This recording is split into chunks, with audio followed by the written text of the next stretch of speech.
तो एक बार फिर मैं आपके साथ जुड़ गया हूँ कोटद्वार भाबर के रामजालपुर से। और आप देख सकते हो कि आज मैं रामजालपुर मेरे प्रिय अनुज मुकेश मंगाई जी के एक फ़ोन कॉल पे मैं यहाँ पे आया हूँ, क्योंकि जामुन का आज का सीज़न चल रहा है। जामुन कहीं मुझे नहीं मिल रहे थे, तो मुकेश जी ने कहा कि जोंटी भाई आप हमारे गाँव में आओ।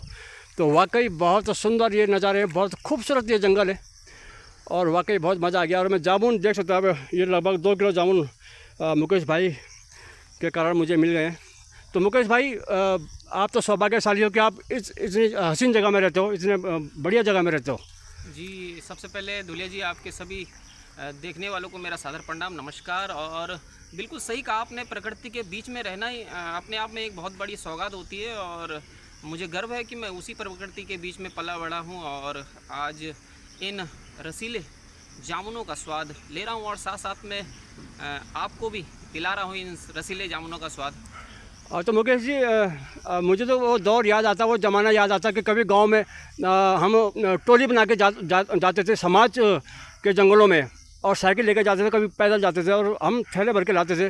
लेकिन आज वो समय बहुत दूर चला गया। लेकिन कहीं ना कहीं आज मैं यहाँ पर जामुन चुग रहा हूँ, जामुन ले रहा हूँ, तो कहीं ना कहीं मुझे वो पुराना दौर याद आया। जी बिल्कुल।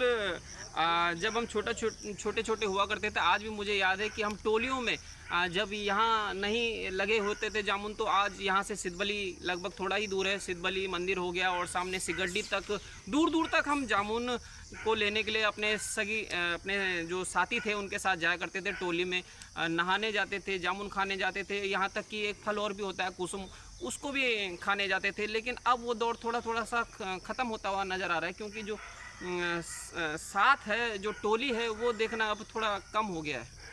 और कहने की आजकल जामुन और आम का भी संगम है। जी बिल्कुल। आम और जामुन का एक इस प्रकार का संगम है कि बिल्कुल ये जो समय होता है ये कंफ्यूज करने वाला होता है कि आखिर किस चीज़ का सेवन करें, आम खाएं कि जामुन खाएं। लेकिन दोनों ही फलों का अपना अपना गुण है और अपना अपना आनंद है।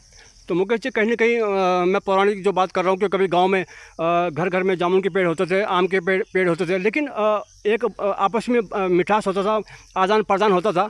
लेकिन अब ऐसा होता है कि जैसे बाहर के जो लोग आते हैं, जो पेड़ लेते हैं या आम लेते हैं, तो वो लोग पैसों में अपना सब बेच दे रहे हैं, लेकिन वो मिठास और भाईचारा ख़त्म होता जा रहा है।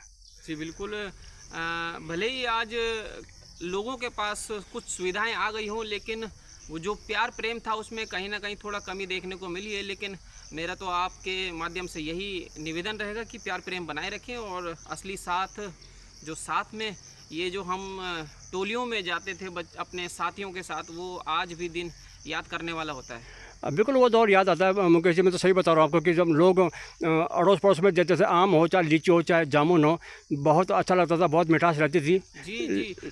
खेतों में मुंगरी हो गई और भी फल हो गए, आम हो गए, ये सभी लोग चाहे अपने पास अगर मुंगरी अगर 2 किलो भी हुई है तो उसमें से 2-2 मुंगरी भी बांट के खाया करते थे। उसमें से एक दूसरों के घरों से दाल आ गई, इस प्रकार से आपस में मेल जोल जो हुआ करता था उसमें काफ़ी आनंद होता था। लेकिन चलिए, अब समय समय की बात है, समय परिवर्तनशील है और फिलहाल तो अभी हम जामुन की बात कर रहे हैं। तो जामुन देख सकते हैं आप कि कितना बड़ा ये जामुन है और लगभग बाज़ार में 200 रुपये किलो जामुन है। और धुलिया जी, आप यहाँ पर आए और लगभग आधे घंटे भी आप नहीं रहे और आपने लगभग 2 किलो से भी ज़्यादा जामुन यहाँ पर, और वो भी बिल्कुल ताज़े जामुन आपने इकट्ठे किए हैं।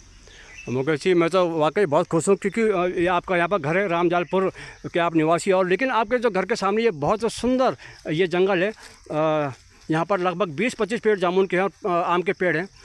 ये इतनी अच्छी जगह है मुकेश जी, यहाँ पर तो डेवलप भी हो सकता है। अगर सरकार, शासन, प्रशासन चाहे तो यहाँ पर पार्क भी बन सकता है, झरने बन सकते हैं, यहाँ पर अच्छे अच्छे दुकानें बन सकती हैं, यहाँ पर पर्यटक आ सकते हैं। तो क्या कहेंगे इस बारे में? जी बिल्कुल दुलिया जी, आपको बता दूं कि आज़ादी के समय से ये मुख्य स्थल हुआ करता था पर्यटन का। और मैं जब छोटा था 10 साल के करीबन का, तो मैंने खुद से देखा है कि दूर दूर से यहाँ पर पर्यटक आते थे और फुलवारी हुआ करती थी यहाँ पर। और ये सामने अस्त व्यस्त तरीके से जो ये खंडर आप देख रहे हैं, ये पूरी तरीके से बना हुआ होता था। यहीं पर यात्री लोग शेड के नीचे ठहरा करते थे। लेकिन जो इस पे ध्यान ना देने के कारण से जो इसकी स्थिति आज जर्जर स्थिति में पहुँच चुकी है। लेकिन आपके माध्यम से भी मैं कहना चाहूँगा, यदि कोई अधिकारी लोग मेरी बात सुन रहे हो तो कृपया, यदि ये एक ऐसा स्थान है यहाँ पर, यदि इस क्षेत्र को डेवलप किया जाता है, यहाँ पर इसको डेवलप किया जाता है, बहुत जो टूरिज़्म है, पर्यटक है, उसको बढ़ावा मिलेगा। मुकेश जी, रोड तो बनी रही है, आपकी जो ये रोड है बन रही है, लेकिन यहाँ पे भी डेवलपमेंट होना चाहिए। तो मुकेश, बहुत अच्छा लगा मुझे आज कसम से, मतलब मैं आपको यकीन दिलाऊं कि मुझे कहीं ना कहीं पुराना दौर याद आया, पुराने जो साथी याद आए, पुराने दोस्त हमारे थे, जो पुराने गाँव के जो टोली हम जाया करते थे, कहीं ना कहीं वो दिन बहुत याद आए। और मुकेश जी, आपका बहुत बहुत धन्यवाद जो आपने मुझे यहाँ पर बुलाया। नमस्कार। तो मुकेश जी, मैं एक बात और कहना चाहूँगा कि जो यहाँ पर मैं देख रहा हूँ कि गूणी बंदरों का उत्पात बहुत है। जी, गूणी बांदर देखिए, गूणी बांदर तो देखो गांव में अगर गूणी बांदर ना हो तो मैं समझता हूँ गांव होगा ही नहीं। तो गूणी बांदर भी हमारे वो साथी हैं, उनका भी यहाँ पर जितना हमारा योगदान है उनका भी उतना ही अधिकार बनता है इन पेड़ों में। और मैं तो देख रहा जंगली जीव हैं। मैं देख रहा था गूणी बांदर हमारा सहयोग कर रहे थे, वो जो फोटी होती है उसको हिला रहे थे, और हम आप देखिए, आप सामने एक छोटा सा छुटकू बंदर देखिए। वो फोटी हिला रहे और हम टीप रहे थे, उसको उठा रहे थे। तो अच्छा है, बहुत सुंदर नज़ारे हैं, वाकई दिल खुश हो गया मुकेश जी। तो मैं जॉन टिजोली आपसे मुखातिब था, बहुत बहुत धन्यवाद।